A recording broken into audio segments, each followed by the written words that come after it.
स्वागत है दोस्तों आज के मुख्य समाचार में। आज देश और दुनिया से कई अहम और बड़ी खबरें आ रही है दोस्तों, बात करेंगे हर खबर पर विस्तार से।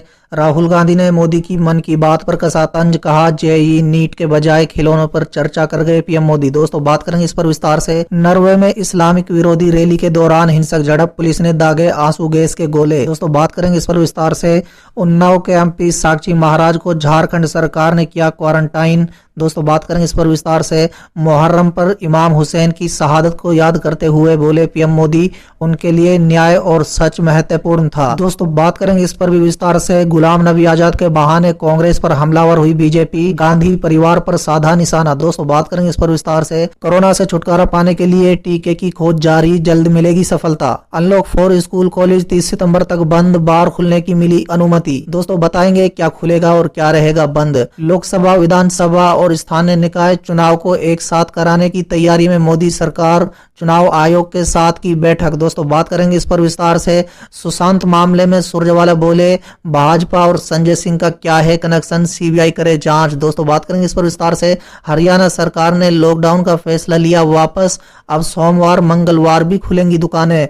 नीतीश कुमार ने करबला के शहीदों को किया नमन, बोले हमें भी इंसानियत के लिए कुर्बानी देने को तैयार रहना चाहिए। तो चलिए दोस्तों देख लेते हैं आज की पहली बड़ी खबर। राहुल गांधी ने मन की बात पर कसा तंज, कहा जेईई नीट के बजाय खिलौनों पर चर्चा कर गए पीएम मोदी। जी हां दोस्तों, बता दें कि कांग्रेस के पूर्व अध्यक्ष राहुल गांधी ने प्रधानमंत्री नरेंद्र मोदी के मन की बात कार्यक्रम को लेकर उन पर निशाना साधा है। दोस्तों गांधी ने ट्वीट कर लिखा, जेईई नीट के परीक्षार्थी चाहते थे कि प्रधानमंत्री परीक्षा पे चर्चा करें, लेकिन पीएम ने खिलौनों पे चर्चा कर डाली। दोस्तों बता दें कि प्रधानमंत्री मोदी ने कल मन की बात कार्यक्रम में ग्लोबल टॉय इंडस्ट्री का जिक्र करते हुए कहा, global toy industry 7 lakh crore रुपए से भी अधिक है। इतना बड़ा कारोबार, लेकिन भारत का इसमें हिस्सा बहुत ही कम है। मैं अपने स्टार्टअप मित्रों, नए उद्यमियों से कहता हूं कि टीम अप फॉर टॉयज आए, मिलकर खिलौना बनाए। अब सभी के लिए लोकल खिलौने के लिए वोकल होने का समय आ गया है। दोस्तों ऐसे में राहुल गांधी ने उनके इसी भाषण का जिक्र करते हुए तंज कसा है। चलिए अगली खबर। नॉर्वे में इस्लाम विरोधी रैली के दौरान हिंसक झड़प, पुलिस ने दागे आंसू गैस के गोले। जी हां दोस्तों, नॉर्वे की राजधानी ओस्लो में शनिवार को एक इस्लाम विरोधी रैली के दौरान हिंसक झड़प हो गई। इस घटना के बाद अधिकारी चौकन्ने हुए और उन्होंने जल्द ही इस रैली को समाप्त कर दिया। चलिए अगली खबर। उन्नाव के एमपी साक्षी महाराज को झारखंड में किया गया 14 दिन के लिए क्वारंटाइन, आपत्ति पर एसडीएम ने दिया जवाब। जी हां दोस्तों, उत्तर प्रदेश के उन्नाव से बीजेपी सांसद साक्षी महाराज को झारखंड के गिरिडीह जिला प्रशासन ने 14 दिन के लिए क्वारंटाइन कर दिया है। दोस्तों बता दें कि साक्षी महाराज गिरिडीह में धार्मिक कार्यक्रम में सम्मिलित होने के बाद कार से धनबाद जा रहे थे। क्वारंटाइन करने पर जब सांसद ने आपत्ति जताई, एसडीएम ने स्पष्ट लहजे में कह दिया कि मुख्य सचिव का आदेश है। इसके बाद सांसद साक्षी महाराज को शांति भवन में क्वारंटाइन कर दिया गया। चलिए अगली खबर। मुहर्रम पर इमाम हुसैन की शहादत को याद करते हुए बोले पीएम मोदी, उनके लिए न्याय और सच महत्वपूर्ण था। जी हां दोस्तों, प्रधानमंत्री नरेंद्र मोदी ने रविवार को मुहर्रम पर इमाम हुसैन की शहादत को याद करते हुए कहा कि इमाम हुसैन के लिए न्याय और सच सर्वोपरि था।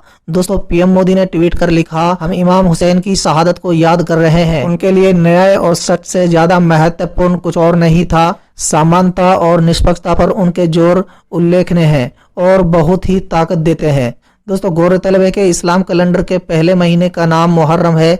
मुसलमानों के लिए ये सबसे पवित्र महीना होता है। मुहर्रम महीने की 10 तारीख को रोजे आशुरा कहा जाता है। इसी दिन इमाम हुसैन की शहादत हुई थी। मुहर्रम का ये सबसे अहम दिन माना गया है। इसे गम के महीने के तौर पर मनाया जाता है। चलिए अगली खबर। गुलाम नबी आजाद के बहाने कांग्रेस पर हमलावर हुई बीजेपी, गांधी परिवार पर साधा निशाना। जी हाँ दोस्तों, कांग्रेस नेता गुलाम नबी आजाद ने पार्टी के प्रमुख पदों पर सालों से चुनाव न होने पर सवाल उठाए हैं। दोस्तों वहीं इसे लेकर बीजेपी ने भी कांग्रेस पर निशाना साधा है। दोस्तों बीजेपी ने कहा है कि परिवार विशेष लोकतंत्र की बात करता है लेकिन चुनाव से डरता है। दोस्तों बता दें, बीजेपी के राष्ट्रीय महासचिव भूपेंद्र यादव ने कहा है कि कांग्रेस के सबसे ऊंचे परिवार को चुनाव से ही दिक्कत है। दोस्तों दरअसल गुलाम नबी आजाद ने कांग्रेस संगठन के प्रमुख पदों पर चुनाव करके पार्टी को मजबूत बनाने पर जोर दिया है। दोस्तों पार्टी संगठन की अलग अलग यूनिट्स के लिए चुनाव को लेकर गुलाम नबी आजाद ने कहा है कि जब पार्टी मजबूत होगी तभी राहुल गांधी प्रधानमंत्री बन पाएंगे। चलिए अगली खबर। अनलॉक 4 में स्कूल कॉलेज 30 सितंबर तक बंद, बार खुलने की मिली अनुमति। दोस्तों जाने क्या खुलेंगे और क्या रहेंगे बंद। तो दोस्तों बता दें, गृह मंत्रालय ने अनलॉक 4 के लिए दिशा निर्देश जारी कर दिए हैं। कोरोना के बढ़ते मामलों को देखते हुए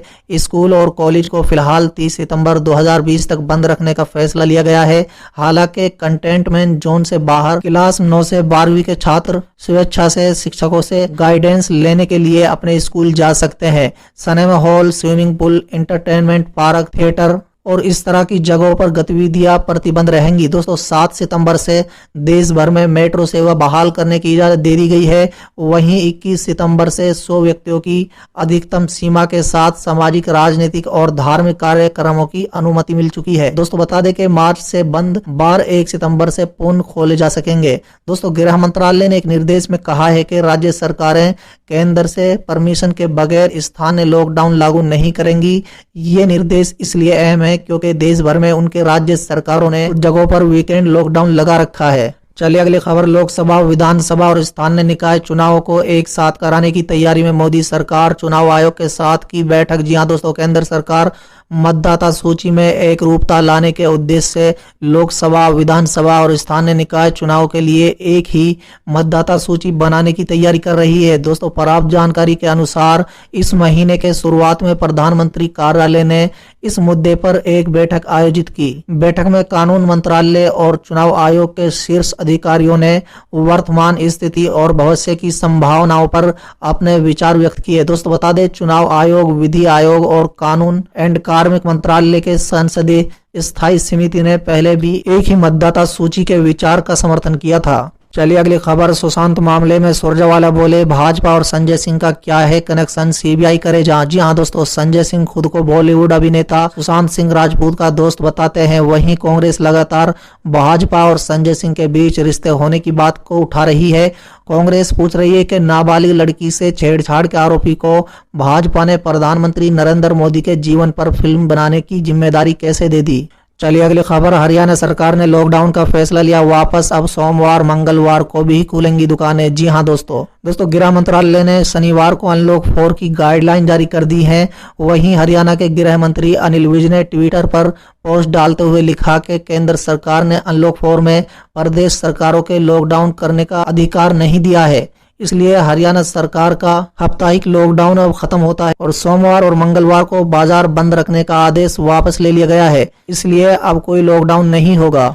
चलिए अगली खबर, नीतीश कुमार ने करबला के शहीदों को किया नमन। बोले हमें भी इंसानियत के लिए कुर्बानी देने को तैयार रहना चाहिए। जी हां दोस्तों, बिहार के सीएम नीतीश कुमार ने पटना में मुहर्रम की 10वीं तारीख के अवसर पर करबला के शहीदों व हजरत इमाम हुसैन की कुर्बानियों को नमन किया है। दोस्तों साथ ही उन्होंने श्रद्धांजलि अर्पित की। सीएम नीतीश कुमार ने कहा है कि मैदान करबला में जुल्म, अन्याय, अहंकार के खिलाफ अधिकार और सच्चाई के लिए हजरत इमाम और उनके 72 साथियों द्वारा कुर्बानियां दी गई, वो सदा अमर हैं। दोस्तों उन्होंने कहा है कि उन्हें कयामत तक याद रखा जाएगा। सीएम ने कहा कि हमें भी इससे प्रेरणा लेकर इंसानियत, भलाई और सच्चाई के लिए हमेशा बड़ी सी बड़ी कुर्बानियां देने के लिए तैयार रहना चाहिए। साथ ही सीएम नीतीश कुमार ने मुहर्रम के अवसर पर सभी राज्यवासियों से अपील की है कि वो हजरत इमाम हुसैन और उनके साथियों की कुर्बानियों को याद करें।